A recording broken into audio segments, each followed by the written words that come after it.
శ్రీమదాంధ్ర మహాభారతము ఆది పర్వము ప్రథమాశ్వాసము 2వ పేజీ. మహారాజా, మహాభారతమును తెలుగులో రాయడమంటే ఆకాశంలో చుక్కలు లెక్కబెట్టడం లాంటిది. నా వల్ల అవుతుందా అని సందేహంగా ఉంది. అయినా తమరు ఆజ్ఞాపించారు కాబట్టి ప్రయత్నిస్తాను అని పలికాడు నన్నయభట్టు.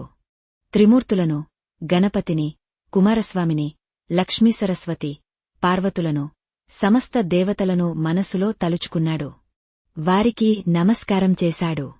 ఆది కవి వాల్మీకికి, పరాశరుని కుమారుడైన వేదవ్యాసునికి మనసులోనే నమస్కారం చేశాడు. తనకంటే ముందు ఉన్న అందరు కవులకు నమస్కరించాడు. తన సహపాయి అయిన నారాయణభట్టు సాయం తీసుకున్నాడు.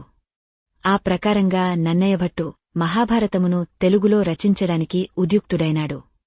ఈ మహాభారత కథాక్రమము ఎలాంటిది అంటే, నైమిసారణ్యంలో సౌనకుడు అనే కులపతి ఉన్నాడు. ఆయన లోక హితం కోసరము 12 సంవత్సరములు నడిచే సత్రయాగము చేయడానికి సంకల్పించాడు. ఆ సమయంలో రోమహర్షణుని కుమారుడు అయిన ఉగ్రశ్రవసుడు అనే సూతుడు, పురాణ కథలు చెప్పేవాడు, వచ్చాడు. అక్కడ ఉన్న మహామునులకు నమస్కరించాడు. సౌనకాది మహామునులందరూ ఆ సూతుని వలన పురాణ కథలు వినవలెనని ఉత్సాహంగా ఉన్నారు. ఆ మునులను చూచి ఆ సూతి ఇలా అన్నాడు: దయచేసి నా వీడియోను లైక్ చేసి, షేర్ చేసి సపోర్ట్ చేయండి.